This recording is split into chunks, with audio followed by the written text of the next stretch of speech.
So raise your hand if you have been memorizing phonograms this week. Okay. Raise your hand if you've been memorizing math facts. Raise your hand if you've been memorizing Latin verbs. Ooh, got some Latin learners. Raise your hand if you've been memorizing a Bible verse this week. Ooh, we do a lot of memorizing in grammar school. Is it easy? No, it takes work. It takes a lot of work to do all that memorizing. But why do we do it? We're going to use it, right?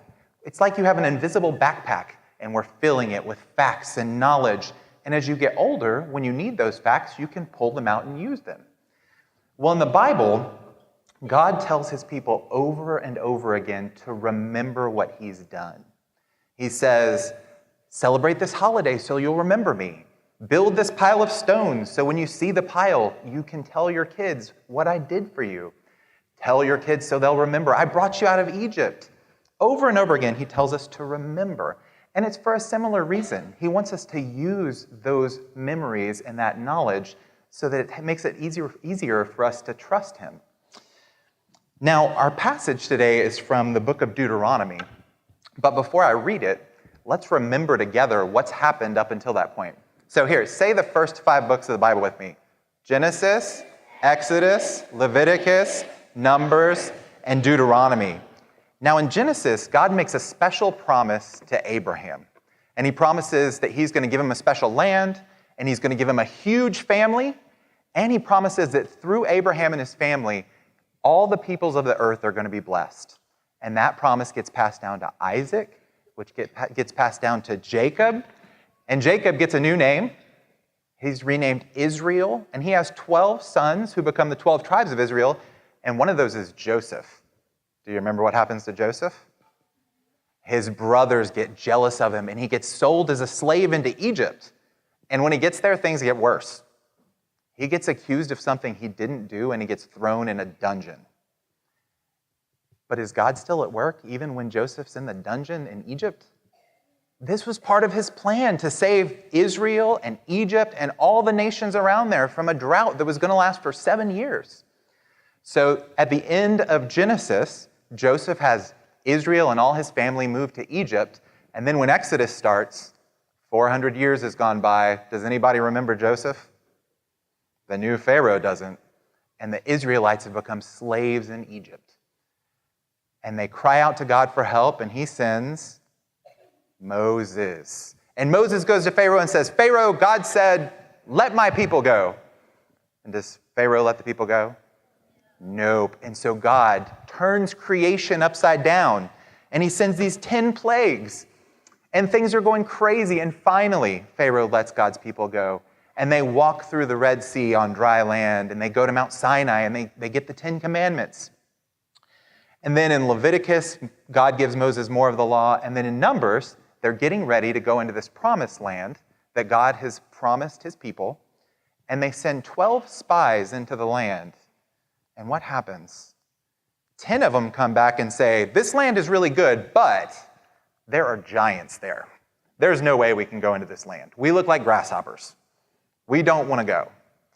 And God says, okay, I'm going to give you what you want. You're not allowed to go into the land. And so they have to wander for 40 years in the wilderness until all of that generation gets old and dies.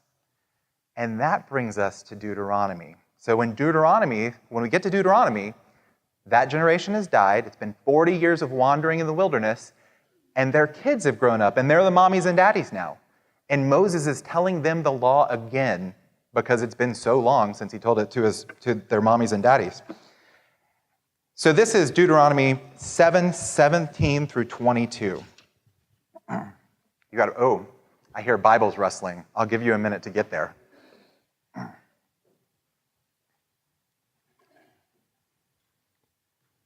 Deuteronomy 7, verses 17 through 22. You may say to yourselves, these nations are stronger than we are. How can we drive them out? But do not be afraid of them. Remember well what the Lord your God did to Pharaoh and to all Egypt. You saw with your own eyes the great trials, the signs and wonders the mighty hand and outstretched arm with which the Lord your God brought them out. The Lord your God will do the same to all the peoples you now fear. Moreover, the Lord your God will send the hornet among them until even the survivors who hide from you have perished. Do not be terrified by them, for the Lord your God who is among you is a great and awesome God. The Lord your God will drive out those nations before you little by little. You will not be allowed to eliminate them all at once, or the wild animals will multiply around you. So I'm going to talk about 3 things that we can learn from this passage. And the first one is, number 1, when you don't know how or what to do, remember how God has provided. So the way that passage starts, Moses says, you may say to yourselves, these nations are stronger than we are. How are we going to drive them out? But what does he tell them to do? He says, remember all these signs and wonders that you saw God do. Think about when the Israelites were leaving Egypt. Pharaoh finally let the people go. And they leave, and they take all of their kids and all their animals with them. And then Pharaoh changes his mind again, and what does he do? He sends his army to chase them. And so they come to a big ocean, and they've got a sea in front of them, and they have the Egyptian army behind them, and they're cornered. Do they know how they're going to get out of there? No. But does God know how they're going to get out of there? Yeah. He made the ocean stand up in 2 giant walls, and they walked through on dry land. And then on the other side of that, it happens again. They get out in the wilderness, and they think, how am I going to find food? How am I going to find water? How am I going to feed my kids? Did they know how to do that? No, but did God know how to do it? What did he do? He sent manna from heaven. It's like every morning Cheerios rained from the sky. For 40 years. That's a long time. That's food appearing on the ground 6 days a week from the time I was a baby until now. And I'm old. God provided. Now, some of you are thinking, I've never seen Cheerios rain from the sky. How does this help us? Well, we need to remember that these things that we read about in the Bible, they really happened. And also, they're part of our story. Galatians 3 tells us that everyone who believes in Jesus is a child of Abraham. We're part of God's people. This is part of our story, and we can learn from God's faithfulness to his people who came before us. So, how many of you have an older brother or sister? So imagine this. Think about if your older brother or sister is having trouble with their math homework. And they have trouble, and they don't know what to do, and you have a mom who's a math whiz, and mom helps them. And then it happens again, and it happens again. And you see your older brother or sister, every time they have trouble with their math homework, mom, the math whiz, helps them. Well, in a couple of years, you get older, and all of a sudden, you're having trouble with your math homework. Are you going to break down and cry because you don't know how to do your math homework? What are you going to do?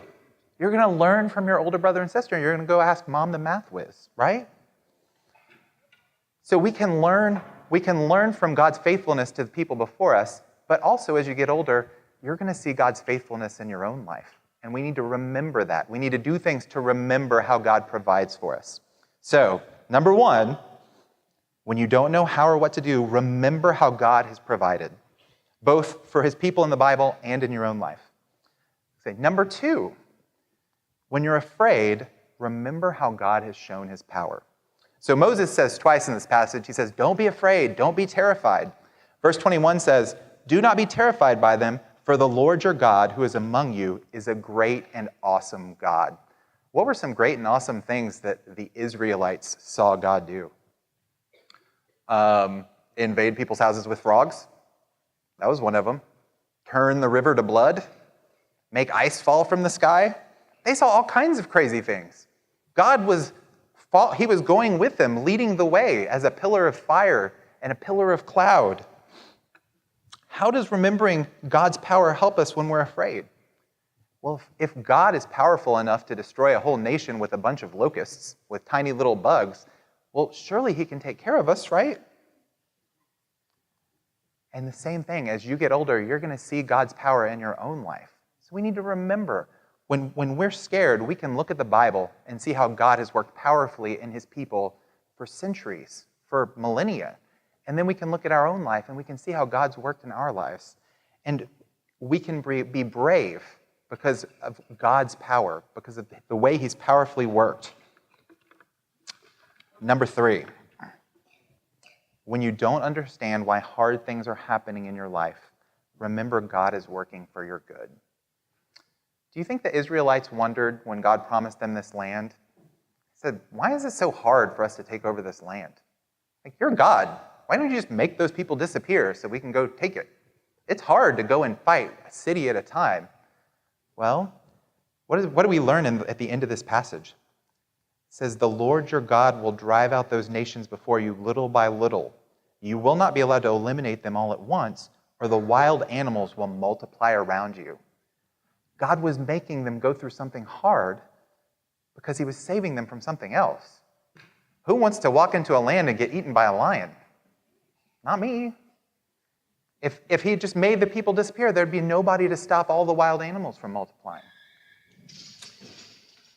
So in this passage, God tells us why the hard thing's happening, but usually we don't know. Think about the Joseph story. You think when Joseph was in a dungeon for something he didn't do, in a country he wasn't from, with nobody even knowing he was there, much less able to save him that he knew of, did he know what was going on? No.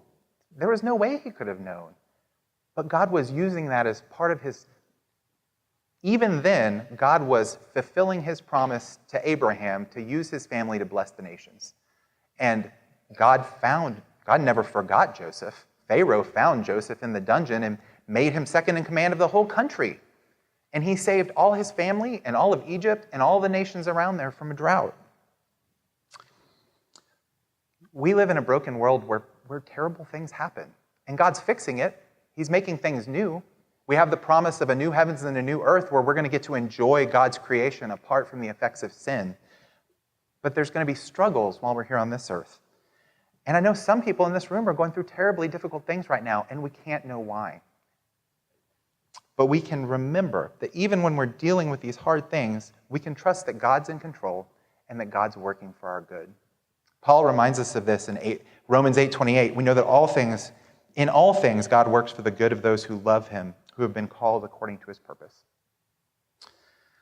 So to summarize, the 3 things that I want y'all to remember. When you don't know how or what to do, be confident and remember how God has provided.